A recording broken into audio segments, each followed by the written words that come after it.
WWE is announcing the acquisition of Mexican Lucha Libre promotion AAA.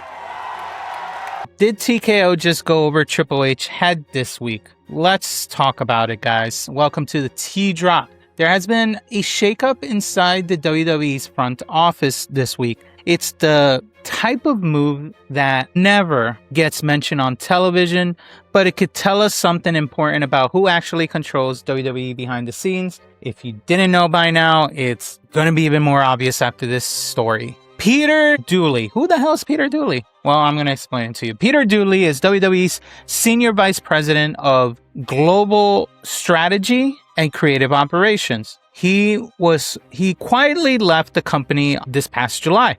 Dooley has been with WWE since 2018. Now, in the reporting about him surrounding his departure, he was described as one of Triple H's most important people outside of the creative department. Essentially, he was Triple H's number 2 on the business strategy and deal-making side. Now, more importantly, Patrick Dooley, like I said, he was the senior vice president. Dooley wasn't simply another executive whose name appeared on a corporate organizational chart. He actually did some stuff. And according to Meltzer, Mr. Grain in the Salt Meltzer, Dooley played a central role in 2 of WWE's biggest recent business moves involving WWE's acquisition of AAA, to be exact, and AAA new television agreement with Fox Latin America as well. Those are the 2 things that Dooley was part of. These are significant international expansion deals that Dooley was responsible for or part of. They represent exactly the kind of global strategy Dooley's position was created to handle. That is why his sudden departure has attracted so much attention recently. But here's the part of the report that should really make you sit up. Meltzer said, and I'm quoting him directly, he said, "The only thing we know is that his decision came from the top, as in Emmanuel and Shapiro level, and that those in WWE were surprised." Now let's break down what that means. Ari Emanuel, as you guys know, is TKO's chief executive officer. Mike Shapiro is TKO's president. According to the report, the decision came from their level, not from WWE Creative, not from Triple H. It came from the corporate leadership above him. And the people working inside WWE reportedly caught off guard. They want, not they. Now I want to be careful with this story because several outlets and wrestling fans are already pushing a headline further than available actual factual information. So we got to be careful about this. So far, this is what we know. Factual. Now let's continue. There's currently, though, what some people are saying, and I'm going to say it out here, there's currently no evidence that Triple H is being removed. Because that's one story that people keep bringing up after this, that, oh, now Triple H is going to be next, probably, yada, yada, yada. There's no source that that's going to happen. There's no report saying that his position is in immediate danger right now. There's no evidence that he has lost control of WWE Creative.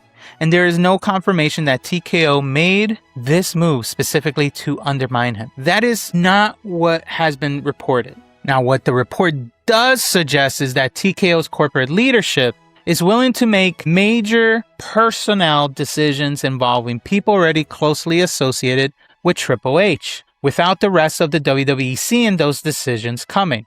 Now, that's an important distinction to make and understand, because the real question now isn't, is Triple H about to be fired? The real question is TKO tightening its control over the business side of WWE, including areas of Triple H may have believed were under his influence? Patrick Dooley reportedly helped deliver WWE's AAA acquisition and the Fox Latin America television agreement.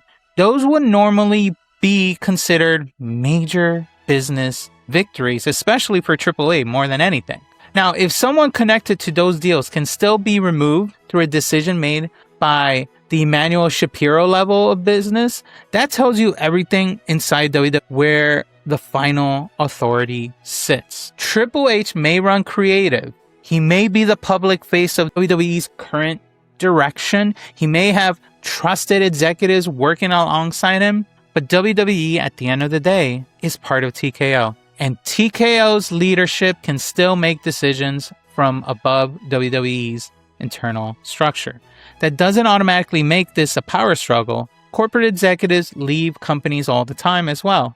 Positions get consolidated, departments get recognized. TKO could view this as normal corporate restructuring or simply house cleaning. But the reported surprise inside WWE is what makes this more interesting. If this were a routine and fully expected transition, why were people inside the company reportedly caught off guard with his departure? This is now the unanswered question about this whole thing. This is the kind of move that will never become a storyline, obviously, on Raw or SmackDown. Nobody's going to cut a promo about Patrick Dooley. There won't be a match to settle it, obviously, when it comes to this. But decisions like this reveal who is really steering the ship when the cameras are turned off after every show. Keep the names Ari Emanuel and Mark Shapiro in your back pocket if you haven't by now. I did it back already months and years ago. I think everyone should going forward. I don't think this will be the last time we hear about their influence over WWE before the end of the year. But anyway, I want to hear from you guys. What do you guys think about this? Was this TKO flexing its corporate power on Triple H turf? Or was this simply standard corporate house cleaning that the wrestling world is turning into a bigger story than it should? Drop your thoughts in the comments. And as always, if the tea hit right, hit the like and subscribe. And I will see you on the next video.